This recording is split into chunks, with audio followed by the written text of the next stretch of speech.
Uh, Welcome to the September 5th CADXA meeting. We're going to try something a little bit different tonight in that Virgil is out of state, so he's not running the Zoom. Gary is running the Zoom, and I'm going to try and survive the process. So if we make a mistake, blame it on me. I'm comfortable with that. Won't be the first time. I'll try to minimize it. I'm going to start off with member introductions. I'm John, N7NWL. I'm going to pass the mic over to Gary and the sign-in sheet. If everybody would sign in and pass it around, I'd appreciate it. Gary, did I say everything that you were going to say pretty much? Okay. So that takes care of that stuff.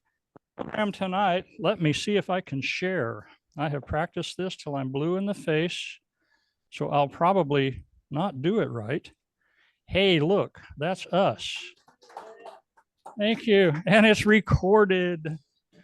And that part works. Okay. So here's the agenda. We went over it. I'm not going to go over it again. It'll become self-evident. We're going to do new business before old business this time, because if we have to miss anything, I want to miss old business instead of new business.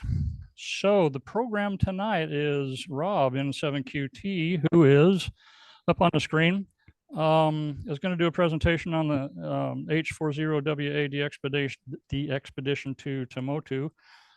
He's an avid DXer. He was a co-leader, one of the 8 team members. Check out his qrz.com page. Check their website at the Intrepid DX H40WA for all sorts of DXpedition information. And Rob, again, it's great to have you here. So I am going to try and stop sharing so that you can share your stuff and do your presentation. And I don't know if Gary gets involved with that or not, but we'll know in a minute. So I'm going to stop sharing and see what happens. Okay, and I will try to start sharing. Let me get this started. Share screen. I will share sound, optimize for video. And let's pick the PowerPoint presentation. There we go. Hopefully you guys can see it. We see you. We see your slides. Okay, and let me, all right, does that look good? Let me add my presenter view. All right, so there we go. Let me hide guys. All right, there we go. So my name is Robert Fanfan, N7QT. I'm presenting the latest expedition I did to H40WA to Temotu province earlier this year. This project, I had worked on this project for several years, getting it ready.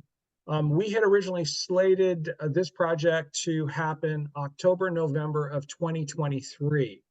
The equipment just took so much longer than we had anticipated. They had promised us 2 months.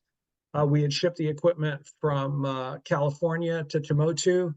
They had basically told us it would take about 2 months to arrive. It actually took 5 months after original ship date. So the equipment delay, we had to reschedule, postpone and reschedule the trip. Only 3 of the original 8 crew team members could make the new date. So with that, here are the team that made it to Temotu. We've got Bruce, was our team doctor, K3NQ, currently living in California.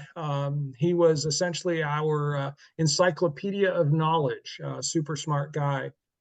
Next was Jay, ZLE. He's a Marine, active DXers. He himself has activated over 40 DXCC entities, and Jay lives in Ohio. Next is Dave, lives in Japan, an avid DXer, a great SSB operator, though he was unable to make this trip due to illness. Next was Don, N6JRL, also another Marine, lives in Ohio, multi-mode op, and another avid DXer. Paul, N6PSE, you guys all know, president of the Intrepid DX group. Next is a good friend of mine, Jay, AC7DC. He's an electrical engineer designing products for utility substations in the power industry. And Jay lives in Eastern Washington. There's myself. And last but not least is Scott and NE9U. He's an accountant, an avid contester, just a super excellent multi-mode op from Wisconsin, though he talks like a Minnesotan. You've got, if you want to know where Temotu is, let me turn on the laser pointer here. So here's Temotu at the center of the universe. You can see North America to the northeast, Europe to the northwest. Here's Australia. So pretty much, the big two, North America, Asia, and Europe to the northwest. Over here to the left, you can see Australia, Papua New Guinea, and this little inset here is blown up. You can see the edge of Papua New Guinea right here. This all is the Solomon Islands. Honiara is located right here, which is the capital. And we activated Temotu province, which is out here to the southeast of Honiara. The Solomon Island call sign prefix is H4, Hotel 4. This is a very remote destination. There is essentially one small turboprop flight a week. And so fairly remote. I think it's about 450, 500 miles away from Honiara. A little bit about the Solomon Islands. The population is under 1 million folks, 725,000. These guys are basically, they have very strong family communal ties. Most of the population is Melanesian, and Melanesians are indigenous inhabitants in an area stretching from Papua New Guinea all the way to Fiji. So it's that is the bulk of the population, followed by a smaller percentage of Polynesians and Micronesians.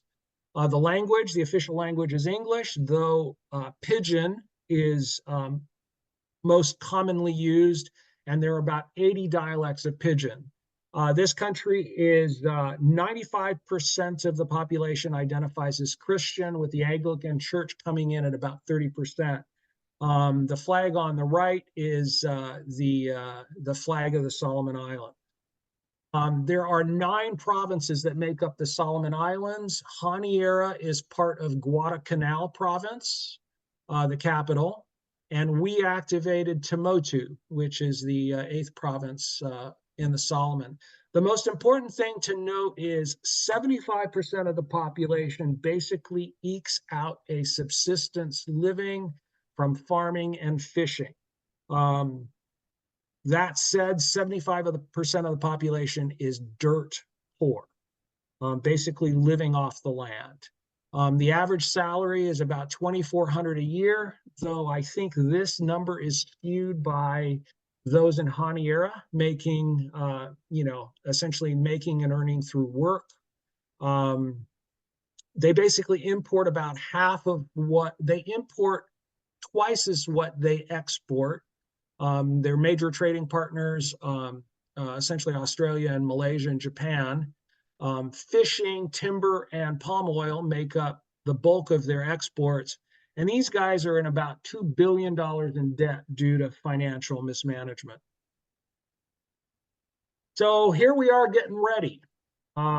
We all visited our travel doctor. We got shots for typhoid, malaria, Hep A, Hep B. 25% of the population's infected with malaria. It's a mosquito-borne parasite. They also suffer from dengue fever, which there is no cure. The side effects of malaria are breathing problems, kidney and liver failure, anemia, low blood sugar, brain damage, and that's just malaria. Dengue side effects are nausea, vomiting, rash, aches, pains, and internal bleeding. no cure for dengue. So we started taking our hydrochloride tablets against, basically it prevents some types of malaria. So we started this about 2 to 3 days before we left and continued for about 4 days after we returned. So the team all met in Los Angeles. We traveled on Fiji Air to Fiji. Here we are landing in Fiji and greeted by a rainbow. We had about a 3-hour layover in Fiji and took an Air Solomon's flight to Honiara. So here we are landing in Honiara. First thing to note, it was super hot. It was about 93 degrees and about 95% humidity. Super hot, super muggy. Off to the right here is Big J and Scott. And notice we've all shed our winter coats. It was still pretty cold up in here in the Seattle area at the end of January. And it was quite a shock arriving. So here's the team all gathered. All our equipment arrived safely. One of the things I'd recommend to everybody who's listening today, purchase air tags or tiles and throw them in your suitcase. This thing has been a lifesaver for a lot of my international travel as well as domestic travel. It's great to know where your suitcases are. So all of us prior to leaving the United States threw tiles into every piece of our luggage in case they got separated from us along the way. So here we are, we've landed in Honiara. This is the famous, infamous King Solomon Hotel. Right off the bat, we arrive. It took us all about an hour and a half to 2 hours to check in. It was somewhat of a disaster of sorts. The first guys that got checked in went up to their rooms only to find somebody else in the room. Several of us had gotten rooms with air conditioners, but when we get to our rooms, the air conditioners don't work. So it took us a little bit to get settled into the hotel. The other interesting thing about this hotel was this tram. What you're looking at here is I'm standing in the lobby area and I'm looking up. So this hotel has been built into the hillside, and the only way to get up to your rooms are either take these flight of stairs or take the tram. The tram during our 3 or 4 day stay was notorious for breaking down. In fact, a couple of our teammates got trapped in the tram. It got stuck between floors. The hotel staff had to go find a ladder and evacuate them from the tram. So needless to say, I was lucky enough to have my room out here off to the left on the first floor. So I very often took the stairs and did not wait on the tram. The other problem with this tram, the way I saw it, was that it had no mechanism, emergency stop, if you wish. So if for some reason the tram lost power or the cable broke, you basically come sliding down this hillside, and down here that you can't quite see is the wall of the building. They did have a big, probably a 1 foot diameter truck coil bolted to the side of the building. So there would be some cushioning, but with no seatbelts on the tram, you'd end up flying into the side of the building. So many of us opted for taking the stairs.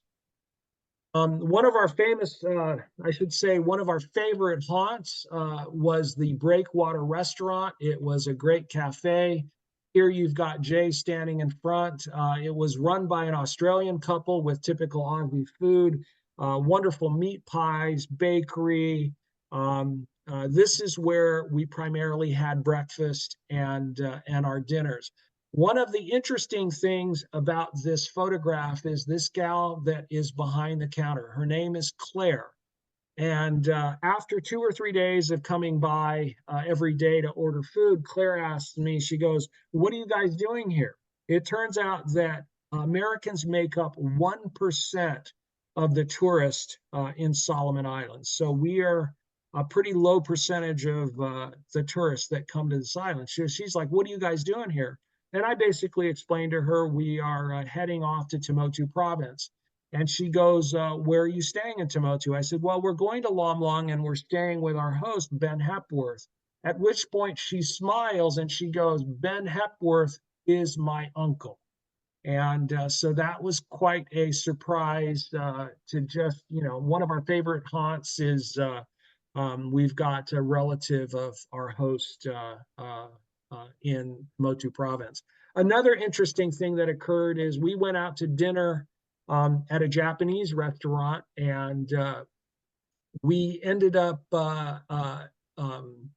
meeting a group of Marine and Army volunteers who were essentially searching for, retrieving, and identifying the bodies of missing World War II soldiers. In their group, there were divers, there were mountaineers, and we had the most interesting conversations. And needless to say, they were very excited to meet the other 2 Marines in our group, Jay and Don. And what was interesting was they all were sharing where they did basic training at, where they were commissioned. They had a lot of things still in common so many years later. Another interesting thing was we got to meet Bernard Steffen. As you guys know him probably as a H40WA, his German, and this is Bernard. And Bernard basically spends 3 months of the year in Honiara, 3 months in India, and 3 months in Austria. And he has call signs in all of these places. And he used to be a taxi driver in Germany, and he has now retired, and he's basically globetrotting with his amateur radio. In fact, I saw a spot for him earlier today from Honiara. He's on the air, and when he's not in Germany, he rents out his house from pretty much most of the year. So here we are. We're getting ready to fly on to Lomlong. The good news is that we all had our tickets, our bags were all checked in. The bad news was that the flight was overbooked, so they basically added yet 2 flights to Lomlong. One was on a smaller de Havilland Twin Otter, so it was a tiny plane. It did not have enough fuel to do the round trip to Temotu province and back. It stops on an island called Santa Cruz to refuel, and then flies on to Lomlong, which was our final destination about 40 miles away. So the first team took off about an hour before we did on the larger Dash 8. So they split our team up. So this is the first team arriving in Santa Cruz province. I don't know if you can read the sign, but it says, "Welcome to Santa Cruz, Temotu province." And this is their domestic terminal, to give you an idea of where we're at and what we are experiencing. So this plane needs to be refueled. This is the smaller Twin Otter de Havilland. Here you've got a worker. He's got a hand crank pumping fuel into the plane. Here's the fuel filter. He's got sort of a little catch bucket here to catch any fuel that drips out, and then into this airplane. So once the plane is refueled, it takes off and heads to Lomlong, which was our final destination. We, on the other hand, are coming in a little bit later. We were about 45 minutes arriving to Lomlong, but we flew direct. Here is a shot of the Lomlong airport. One thing to note is, look at this lagoon. We need to catch a couple boats here to head down this mangrove swamp. But we've arrived at low tide. And so the boats can only get about this far up the river. And so the terminal, the domestic terminal is located right about here. This is the airport, the runway, I should say. And as you can see a close up, it's crushed coral, gravel, and dirt. And so we land, we gather our stuff at the domestic terminal. We walk through this wooded area and then catch our boat further down here. So that's sort of the lay of the land as we are approaching. So here we are, we've landed. You've got the crew working to unload the plane. And here is our first view of the domestic terminal. We are all surprised this building is still standing. The workers are unloading the plane. Here we are standing pretty much on the tarmac, gathering our belongings. And so the next slide is going to be of the plane, the Dash 8 departing. Again, remember, I'm not sure if I told you, but the prefix for the Solomon Islands is H4. The call sign on the airplane as it takes off is H4SOL.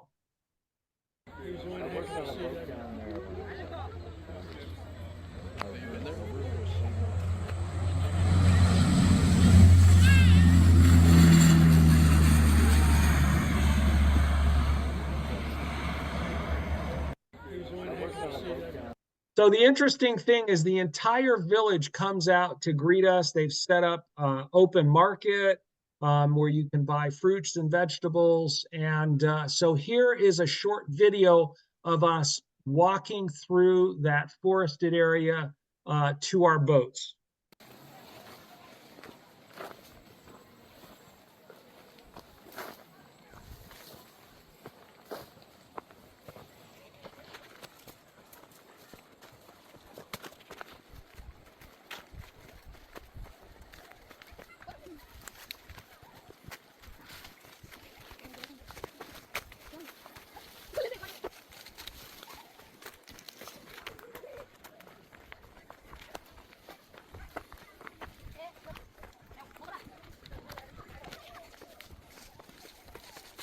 Hi there.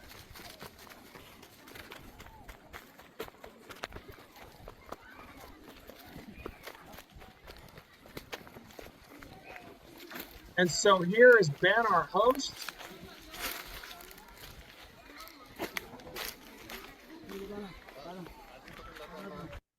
So that's Ben, our host. This is one of the boats that are going to take us down river, and the other one is here. And so the team essentially gets split up into two boats to head to the resort. So this is looking back at the folks. This is a gathering area for the islanders to catch their respective rides down the mangrove swamp. So here's an image of what the mangrove swamp looks like. We basically have to traverse this river, if you wish, depending on how shallow it is. And so these guys know the river well enough. It's about a 45-minute adventure to open sea, but we basically got to get through it. And the next slide is a short video of kind of giving you an idea of what we're facing as we go downriver.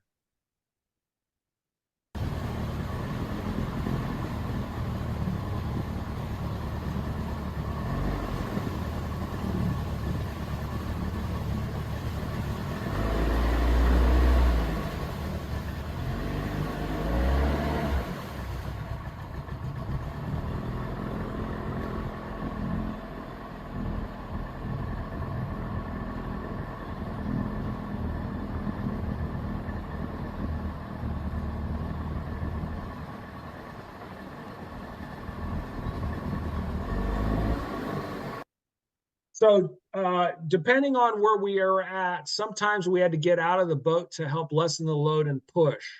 And this water is fairly brackish, so not a lot of fun arriving into Lom Long at low tide. So here's our first view of Ben Hepworth's Island. This is where we will live for the next several weeks. It's about 7 acres in size, and as you can see, lots and lots of vegetation. One thing I wanted to point out was look at this temperature. The high 85, 85, 85, 86, 86. Look at the low 81, 82, 82, 83, 83. And pretty much lots of humidity and pretty much guaranteed rain every day, at least for part of the day. So it was super hot, super muggy. It, you know, in my mind, it felt like 102. I know you guys in Arizona, 102 feels like paradise, except you guys are fairly dry, no humidity. This thing here, it's this place is closer to 95% humidity, and it was hot. So this is where the team stayed. This is called the Tavaki House over here. All 8 of us were scheduled to stay. Only 7 made the trip because one of our crew member was sick and had an illness, so he did not make it. So 7 of us stayed in this place. It turned out that Big J, and myself were in 2 of the beds up here in the loft. It turns out that it was way too hot to sleep. We were in 100-degree weather and all day, all night, and we lasted about 1 day here. This is some of the our sleeping arrangements. We all brought these mosquito sort of tents where it would let fresh air in but keep the mosquitoes out. I believe this is Scott's bed. So the Tavaki house was pretty comfortable. This is sort of the open area. I think this was Don's bed here, but this was sort of just an open area where we could sort of meet. It had a bathroom, shower, kitchen, and over here were more sleeping arrangements. But it could sleep the 8 of us. But Big J, and I decided to come down to a room next to where we operated. This was my bed, Jay's bed. Back here was our shower, sink, toilet. We also had a kitchen with a stove and a refrigerator above all. So this was much cooler than where we originally were slated to sleep. This is Ben's house. He has solar panels on top of his roof that charged his main battery bank during the day.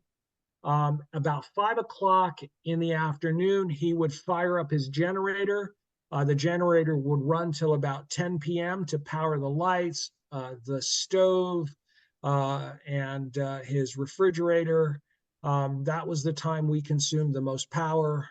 So his generator ran between 5 and 10 p.m., at which point he would shut the generator off and the batteries and inverters would switch on and be powered by essentially batteries throughout the night.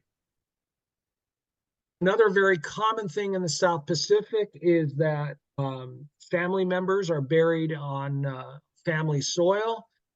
Here, Ben's parents, his mother and his father, are laid to rest. And this spot in the middle is, I presume, is for Ben when he passes. And this is the main water catchment cistern for the island. Ben had, I think, 4 different tanks, this being the largest. And he has a set of pumps that pumps water between the different tanks in case they ran out. These guys basically live off of rainwater. There are no wells on this island. Here's a map of Pigeon Island.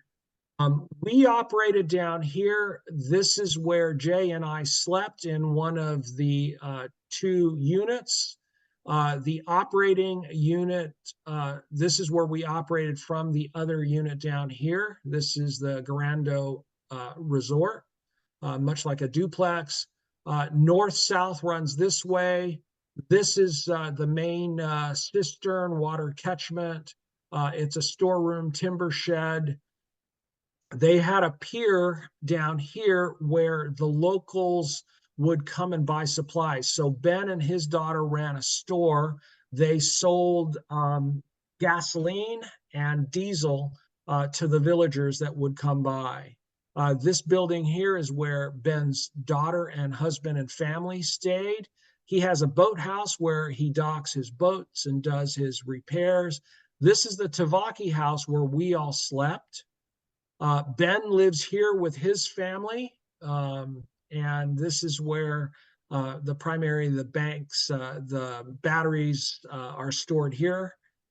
He also has another house, a 3-bedroom home here with a shower and a toilet. He also has a workshop with a radio room. Ben Holes did have an amateur radio license, which he let expire. So he actually does have a radio room here. And this is where the generator, his generator was stored in the generator house. And that is really sort of a big overview of the island. So here is our layout of our antennas. We ran basically vertical dipole arrays. You can think of them as a 2-element Yagi, but vertically aligned, vertically polarized. And we ran them all along the north end. One of the important characteristics of the VDA is they need to be as close to a good ground, which is salt water. And so we placed all of our VDAs from 10 through 20 along the north end of the island. So they were only, 5 feet away from the water. We placed our a 6-meter 5-element Yagi here. This was the 30-meter vertical, 40-meter vertical. We, thanks to DX Engineering, had a BevFlex receive array set up, a 4-directional beverage, and this was where the switch box was located. Up here, we had a 60 and 80-meter vertical quarter wave, and back here is where we mounted our 160-meter inverted L. So one of the very first things we did when we arrived, the morning of our arrival, we arrived in the afternoon, spent the day checking stuff out. The next morning we got up early. We basically had to go through all of our gear. The most important things that we needed to pull out was our Starlink satellite dish, find our Elecraft transceivers. We brought 4 amplifiers. We used 4 Oscar 3 Alpha high-powered bandpass filters. We had to yank out our Yagis, our VDAs, all of our verticals, our quarter wave antennas, as well as the BevFlex receive antenna. So half the team formed an unpacking party to find and pull the necessary equipment out of the bins that were set up earlier. And I personally was responsible for setting up the Starlink terminal.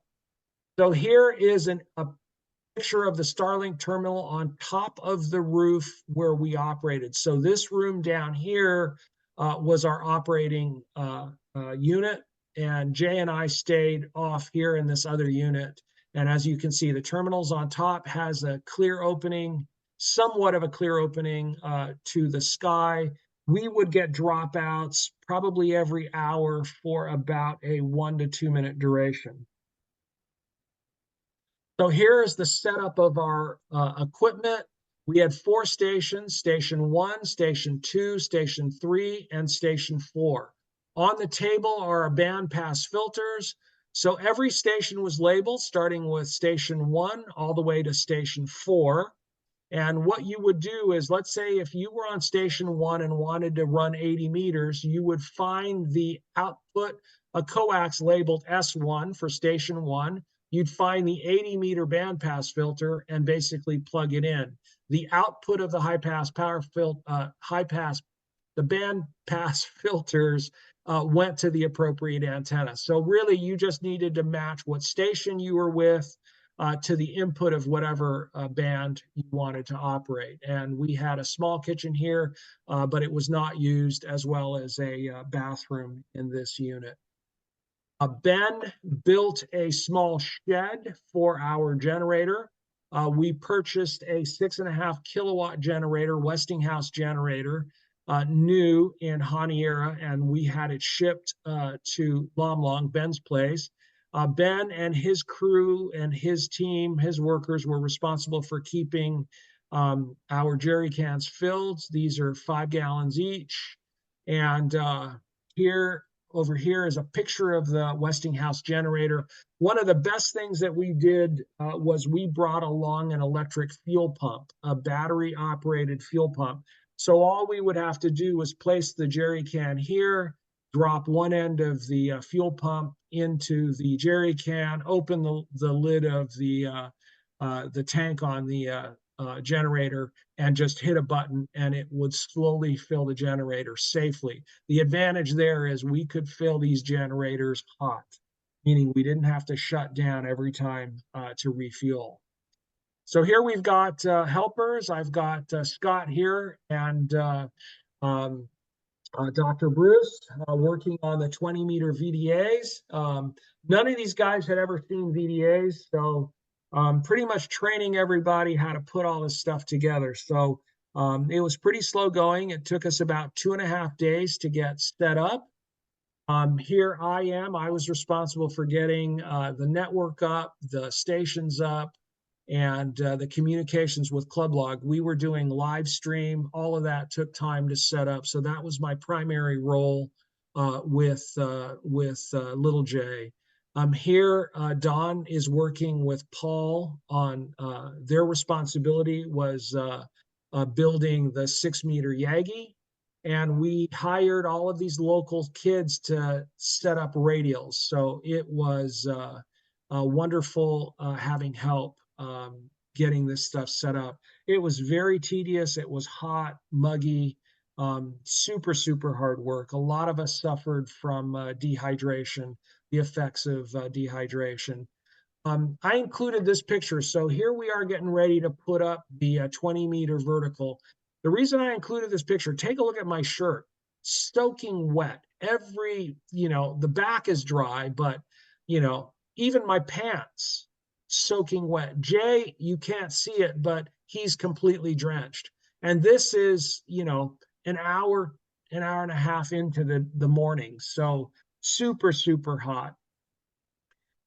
We hired a helper to climb the trees to install our 160-meter vertical. You can see him sort of going up this 80-foot palm tree, coconut tree, and he's hauling behind him the inverted L for 160. If you look closely at his feet, he's built this sort of a circular rope, if you wish, where he's put his feet through it. It's made of coconut fiber, super strong, and he uses this to sort of push himself up the tree while his upper arms are hanging on for dear life. And in this case, he's got a machete. And what he's doing here is, this is the 160 antenna going across this way. And we asked him to essentially remove the palm fronds as far away as possible from the 160, not so it doesn't arc over during wind and rain. So he's basically chopping off these branches so it doesn't short out our 160 inverted L. So here's a picture of the 20-meter VDA. This is due north. This is the driven element.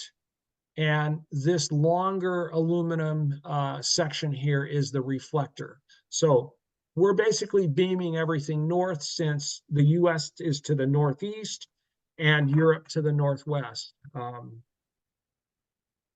Again, here is a different design. This is we call it the newer French design, but it's a VDA as well. This is the reflector. The reflector starts up here, goes to the end of the boom, and then back down here. So that's the reflector, and the driven is wire to the front of it. But it's more diamond shaped instead of straight up and down.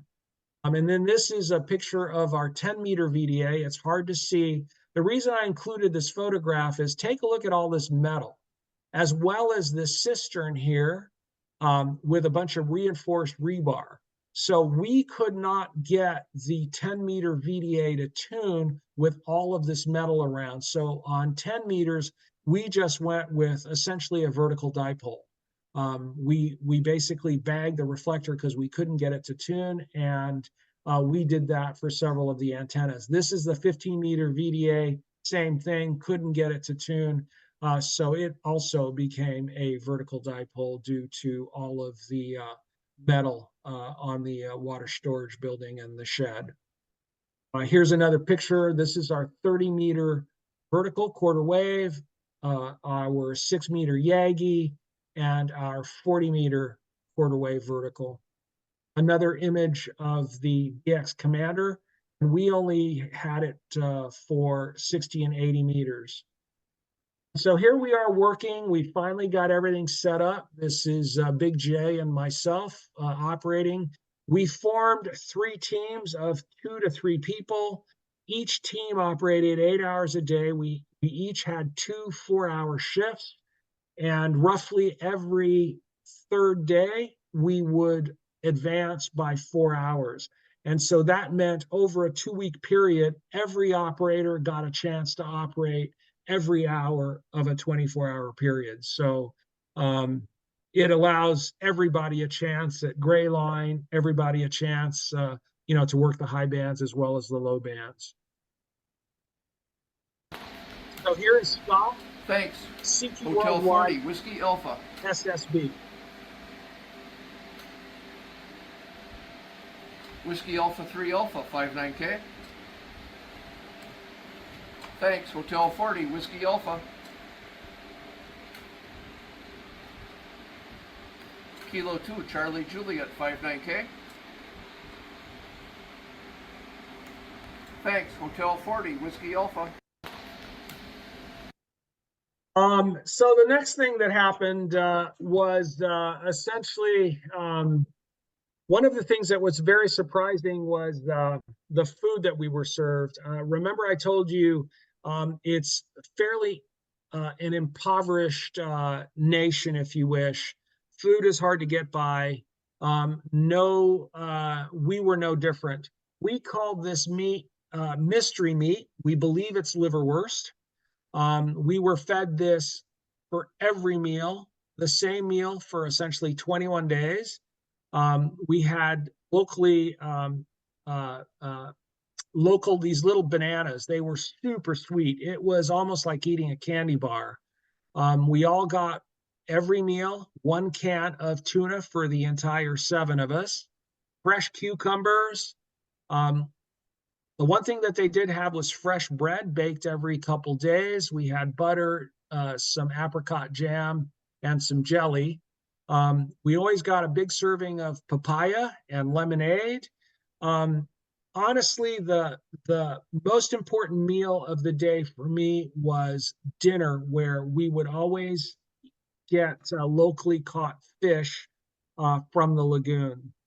That was where I got most of my protein. In the morning was always cornflakes with powdered milk for breakfast. The long and short of it, between the temperature and the food, most of us lost about 20 pounds each during this trip.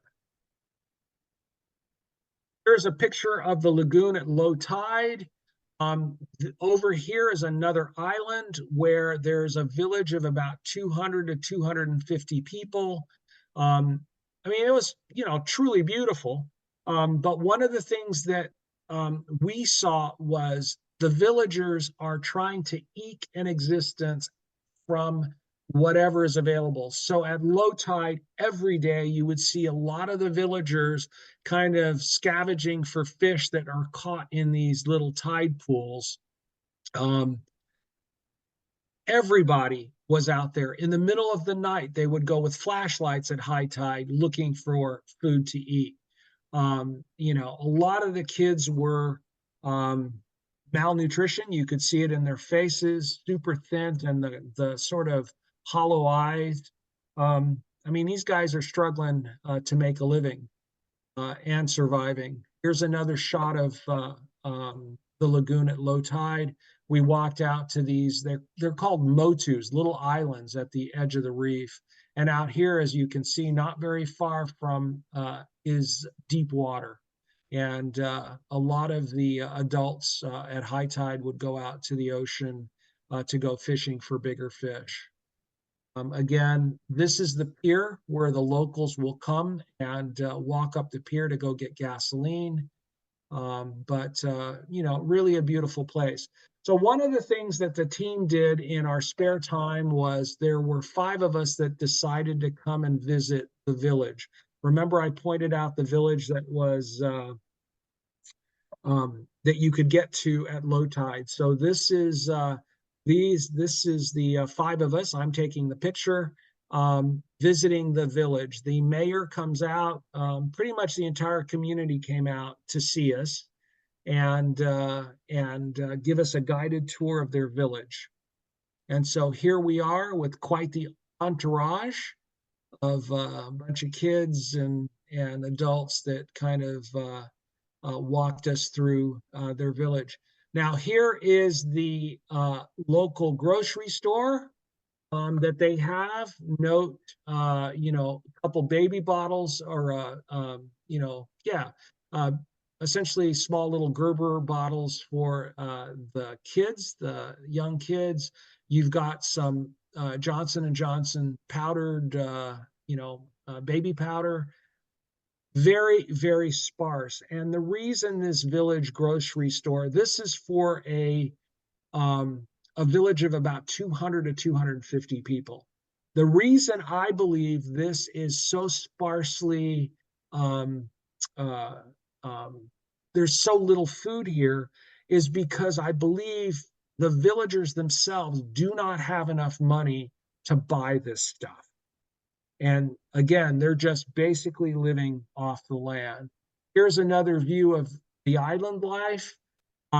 These little huts here are made of special weeds that grow in some of the lagoons, and they strap them all together to make the roofs and the sides of the building. They're all dirt floors. There is no electricity, no bathrooms, no running water.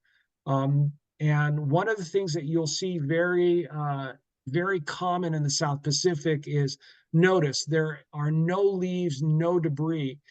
They do pretty much all of the islanders are always sweeping up the leaves and the palm fronds that fall down to keep the critters from basically coming. And so most places you'll find where people are living, they've got, you know, pretty much they clean up the dirt.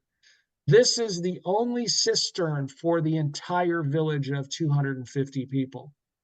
Their biggest problem is water, fresh water, clean water.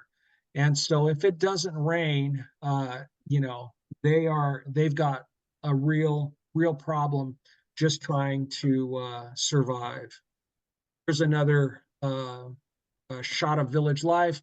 What I wanted to point out here was this is, you know, with no electricity, they have to essentially burn coconut husks, whatever they can find, you know, to build a fire to cook with or boil water with. And so everybody's got a pile of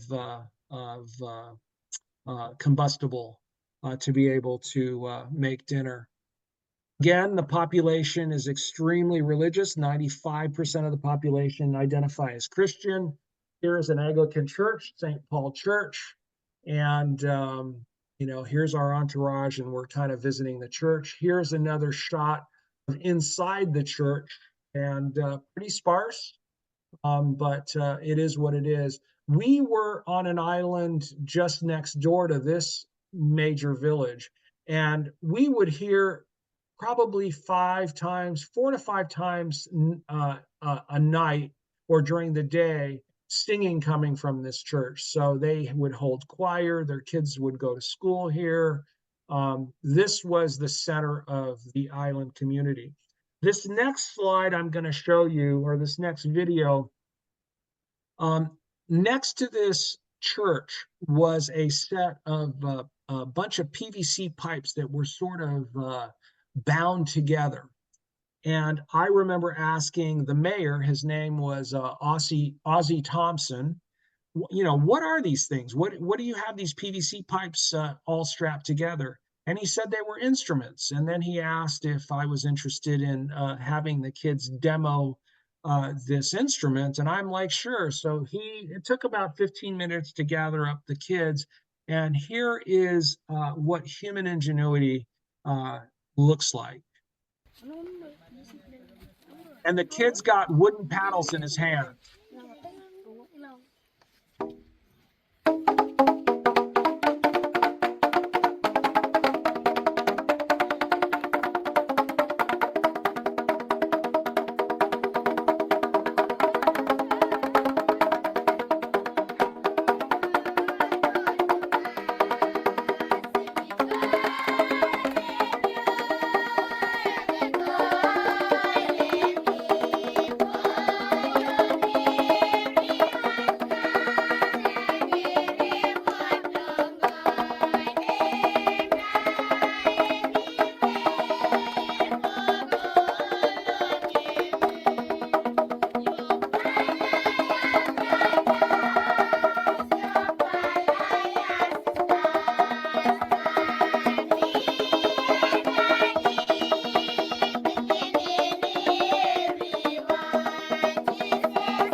So that was just an impromptu performance by the kids. We were pleasantly surprised. And prior to leaving, I noticed these two little posts that are sticking out of the ground. It appeared to be a soccer field, at which point I asked the mayor, Ozzie, you know, do they compete among the different villagers and the villages? There are about 8 villages in this area. There are about 1,200 to 1,500 people that live on these islands in Temotu. And Ozzie replies that basically they used to, but they no longer have soccer balls to play. And so several of us, a couple of us that came and visited, decided that we were going to help. And we basically pulled out of we counted our pennies, and we came up with about $660 US. We bought each village 2 soccer balls and an air pump. That number is now closer to 1,000 because I made another donation of $460 to this pile. And basically, you know, the antennas are down and we have long left, but it feels great to have affected the lives in a positive way of 1,200 to 1,500 people who now can play soccer long after we are gone. One of the things that Ozzie Thompson showed us was when they run out of water, that was my question to him was, what happens? I mean, that cistern for 250 people looked pretty tiny. I mean, I think Ben had more water in his cisterns than these guys had. And so Ozzie Thompson then says, we have a well. Would you like to see it? And so we walked over to this well. The water looks super clear, but when you get very, very close, there's a stench of sulfur. And what it is this island is volcanic, high sulfur content, and this is what these people have to live on for a good part of the year when their cistern runs dry.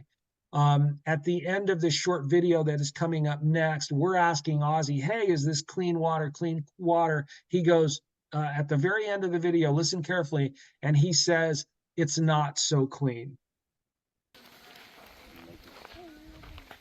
So here's how we pull water out of the well. Fresh water. Yeah, fresh water. Is it rainwater? No, it's There's but not really fresh, but So there he says it's not really fresh. So here are some photographs, pictures of the kids that were here to greet us. The Melanesians that make up 93% of the Solomon Islands are the only dark-skinned people with naturally occurring blonde hair. It's a genetic mutation among these islanders, and that's why you've got blonde-haired, dark-skinned kids. They took us to their community cemetery. As you can see, Christians, lots of crosses, some were more elaborate. This is a village elder, a leader of the community, and he actually had, a small thatch roof in which he was buried. So here we are. Our 2 weeks are up. We arrived on a Thursday. We operated for about 2 weeks, a little less than 2 weeks. And we were slated to leave on a Thursday. Thursday morning, we were told the flight was canceled. They said we're going to send a plane in on Friday. The Friday flight was canceled. They then said they're going to send us a flight on Saturday. That too was canceled. This is Sunday morning. They said they're sending a Dash 8 to pick us up. So here we are, 3 days longer than we expected to stay, and we are heading to the airport. It is a low tide event. As now you can see, we are walking into the middle of the lagoon to catch our boats. We load these boats, and we basically make our way to the other island. It was the lagoon, the river was too low for us to traverse. So we had to essentially go to another island in which Ben rented this big truck. The truck bed is about 8 feet off the ground. So Ben had to bring with us a ladder so that we could climb up into the back of the truck with all our stuff. And we basically loaded this truck, and it took us to another village. But the village was very close to where we needed to be at the airport. So here's a picture of us all loaded up. We're going down the road. Getting into this truck, one of our guys fell and skinned his knee. It was probably about maybe a quarter of an inch wide, about 2 inches long. We cleaned him up, put on a couple Band-Aids, and we proceeded down to the airport. We end up in this village, and we have to now cross the lagoon over here and walk about, I'd say, a quarter mile to a half of a mile in this lagoon that is brackish water. As you can see, here's a hut. Take a look at the discoloration of this hut. It says to me that they're prone to flooding. And as you can see, this house is built on stilts. Again, here's another a cemetery where probably a local has died and they've buried their kid in their front yard. But here we are walking across the lagoon to the airport. And we've hired locals to take us. Hi. Good morning.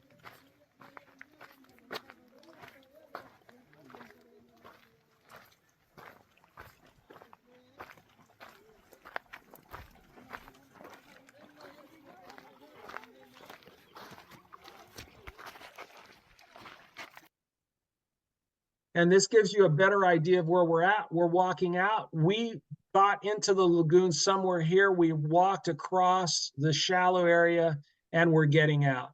And this water is pretty brackish. I mean, these people bathe, swim, it's not water you want to be walking into.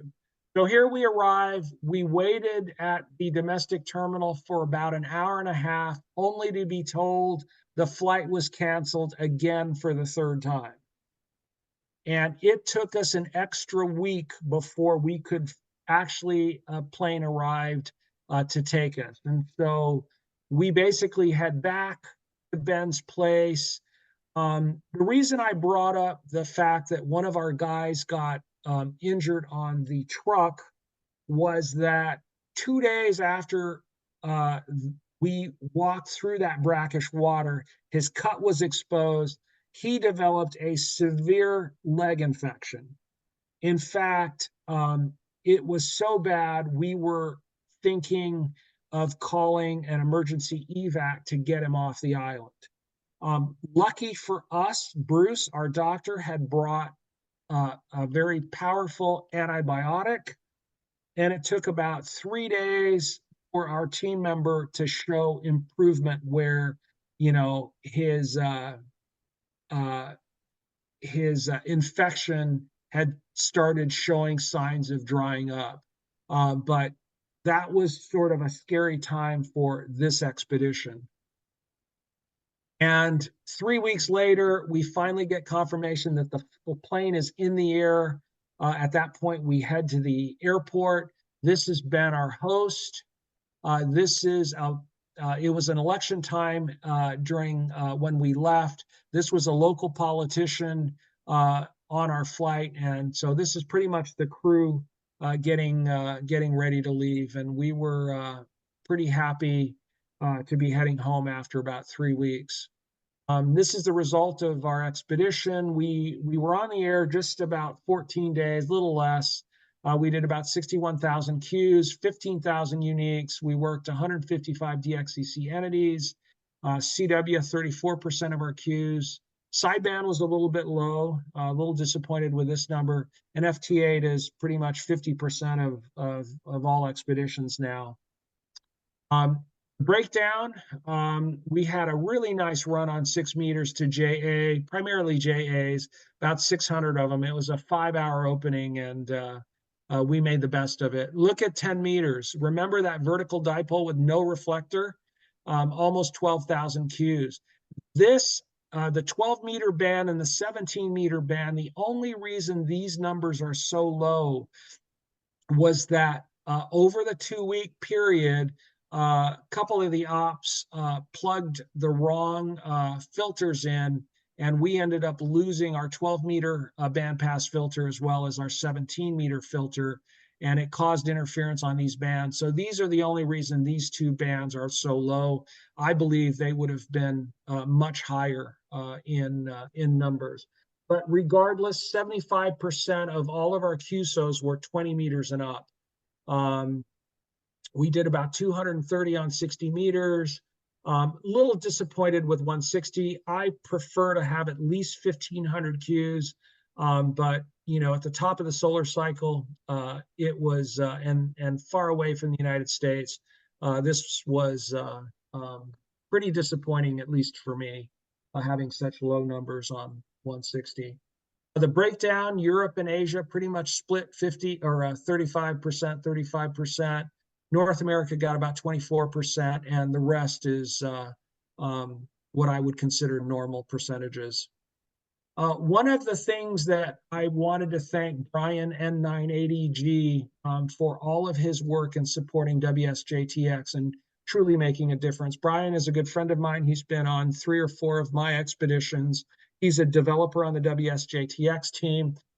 Let me show you one of the features that he's brought into WSJTX. I am told it has finally rolled in. These changes have finally rolled into the main build. But this is essentially, these are all of the stations that are calling us. And this is a little blown up of this inset here. So the one thing I wanted to point out is this column here. It's essentially a score where in the new version of WSJTX, we keep track of, for example, K4CVL. he has a big score, 580 points. All that means is K4CVL has worked us on multiple bands, multiple slots. And this individual, these two individuals, W4PNY and W9DEY, have no score. That means they are all-time new ones to us. They are not in our logs. So what we were able to do on this expedition is sort by score and look for all-time new ones to us. And they're typically the little pistols, right? They're 30 watts, 50 watts with a wire out of their apartment building, but they've never worked us before. And so this is a very, very good way for us foxes to identify people that you know, are going to work us for the first time, all-time new ones for us, as well as providing, you know, making sure that we can work more uniques. And so to me, this is a very important feature for both you hounds and us foxes to be able to distribute the love more equally, so that at least these guys can get in the log once. What we're finding is a lot of the FT8 guys will work us once and only once, and those are typically the little pistols. So this is a very, very important improvement, at least for my expeditions, of you know, a new feature that they've added to WSJTX. Another big thanks to DX Engineering. I personally cannot tell you how proud I am to have these guys as a sponsor. These guys bend over backwards for us expeditioners, providing us coax, crimping tools, really helping out. Number one fan of DX Engineering. So I highly recommend, if you need to get stuff from a supplier, you consider DX Engineering.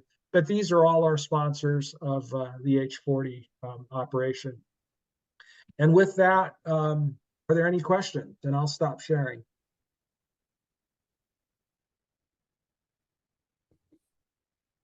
Anybody have questions for? I do have a question. Rob, this Yes. WSJTX page that you just showed a minute ago, Yeah. is that available only on the Fox side, or is available for both the Fox and the Hound? You will only see it on the Fox, because what this is doing is it's essentially letting the Fox know all of the uniques. The Hound wouldn't need it, right? You have Right. your own logs. You don't need to know whether you've worked us or not. You already know that. But for us foxes, it's super important to know, because one of our big criteria is we want to maximize the number of uniques. Correct. But, you know, is the log that is looking at is, you got 4 or 5 stations out there, right? So it's just which log you are looking at. Very good point. It's looking, so remember, on all of our N1MM machines, we've networked all of these machines together. Okay. So we have N1 in a master slave configuration. This is looking at the master log and saying, are they in the log or are they not in the log? Very good. So it's looking at all the machines. Yeah, thank you. It's a good feature. Thank It's you. gonna help us. Yep. Anyone else? Hopefully I haven't put you all to sleep, so. Okay, Rob, thank you very much. Excellent presentation. We do appreciate it, because obviously we're not going to be able to go there in the, tomorrow. And anytime there's an expedition, we appreciate everything that everybody does. So thank you, sir. Appreciate it. Thank you so much. Thank Take you. care, guys. Thank you. Yep, bye.